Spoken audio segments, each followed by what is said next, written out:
Hello বন্ধুরা, কেমন আছো তোমরা সবাই? আশা করছি তোমরা সবাই অনেক ভালো আছো। গুড দিদি ব্লগিং চ্যানেলে তোমাদের সকলকে জানাই স্বাগত। আজ আমি তোমাদের জন্য নিয়ে এসেছি একটা নতুন ভিডিও। আজ আমি তোমাদেরকে বানিয়ে দেখাবো কিভাবে তোমরা খুবই সহজ উপায়ে তৈরি করে নিতে পারবে বাড়িতেই কড়াইশুঁটি বা মটরশুঁটির কচুরি। চলো তৈরি করে নিই। কড়াইশুঁটি কচুরি তৈরি করতে গেলে যদি আপনাদের পুরটা কচুরি থেকে বাইরে বেরিয়ে যায় বেলার সময়, তাহলে আজকের ভিডিওটা অবশ্যই কিন্তু আপনাদের জন্য। এমন এক পদ্ধতিতে কচুরি তৈরি করব, ডো থেকে কিন্তু পুরটা কোথাও ছেড়ে চলে যাবে না। তো চলো তৈরি করে নিই। তো এখানে দেখো আমি নিয়ে নিয়েছি মটরশুঁটি, আর এই মটরশুঁটিটাকে আমি কিন্তু খুব ভালো করে সেদ্ধ করে নিয়েছি, দেখতেই পেলে খুব সুন্দর করে। এবার এটাকে আমি খুব ভালো করে কিন্তু মিক্সার গ্রাইন্ডারে পেস্ট করে নেবো। এখানে দিয়ে নিচ্ছি সামান্য পরিমাণে আদা বাটা।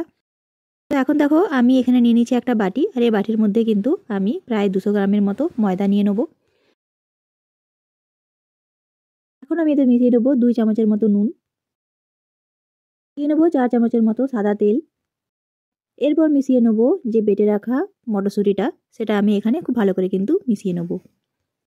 এরপরে প্রত্যেকটা উপকরণকে আমি কিন্তু খুব ভালো করে মেখে একটা সফট ডো তৈরি করে নেবো।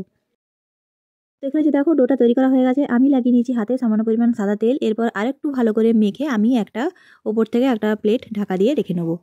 তো প্রায় 5 মিনিট পর দেখো আমি এখানে নিয়ে নিয়েছি চাকতি এবং বেলনা, আর এই চাকতি বেলনার সাহায্যে কিন্তু আমি খুব ভালো করে লুচিগুলোকে বেলে নেবো বা কচুরিগুলোকে বেলে নেবো। লাগিয়ে নিলাম সামান্য পরিমাণ সাদা তেল। এরপর একটু একটু করে লুই নিয়ে আমি কিন্তু এই কচুরিগুলোকে খুব ভালো করে বেলে নেবো। এই দেখো একটা কচুরি খুব সুন্দর করে বেলা হয়ে গেছে। এবার চলো ভেজে নিয়ে এটাকে। কড়াই দিয়ে নিয়েছি সাদা তেল, আর এই সাদা তেলটা গরম হয়ে গেলে আমি কিন্তু একটা কচুরিকে এই গরম তেলের মধ্যে ফেলে দেবো। এরপর এই গরম তেলে কচুরিটা পড়ার পরই দেখতে পাচ্ছ খুব সুন্দরভাবে কিন্তু কচুরিটা ফুলে উঠেছে। ওপর থেকে নিচ থেকে খুব ভালো করে কিন্তু আমি এটাকে একটু তেল দিয়ে নেবো। তেল দিলে তো তোমরা জানো যে কোনো জিনিসই কিন্তু ফোলে, সেটা মানুষ হোক বা যে কোনো রকমের সবজি, সবজি না ঠিক লুচি কিংবা পুরি বা এরকম টাইপের কচুরি।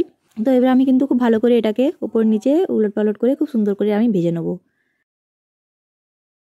দেখো একটা কচুরি খুব সুন্দর করে ভাজা হয়ে গেছে, আমি আরেকটা তোমাদেরকে ভেজে দেখাই।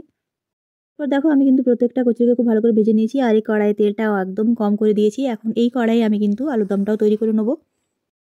কড়াইয়ে প্রথমে আমি এখানে দিয়ে নিয়েছি একটা ছোট পেঁয়াজ কুচি করে দিয়ে নিয়েছি। এরপর আমি এখানে দিয়ে নিয়েছি রসুন বাটা এবং আদা বাটা। এখন আমি দিয়ে নেবো 2 চামচের মতো নুন, দিয়ে নিয়েছি 2 চামচের মতো হলুদ। এখানে আমি দিয়ে নিলাম 2 চামচের মতো ধনে জিরে গুঁড়ো, 2 চামচের মতো লঙ্কার গুঁড়ো দিয়ে খুব ভালো করে আমি প্রত্যেকটা মশলা খুব ভালো করে কিন্তু ভেজে নেবো। খুব ভালো করে প্রত্যেকটা জিনিস ভাজার পর আমি এখানে আগে থেকে 2টো আলু সেদ্ধ করে নিয়েছিলাম, আর এই আলুগুলোকে আমি ছোটো ছোটো করে কুচি করে কেটে নিয়েছি। এরপর এই সেদ্ধ করা আলুটাকে আমি খুব ভালো করে নাড়াচাড়া করে কষিয়ে নেবো। এখানে আমি মিশিয়ে নিয়েছি সামান্য পরিমাণ সিমের বীজ।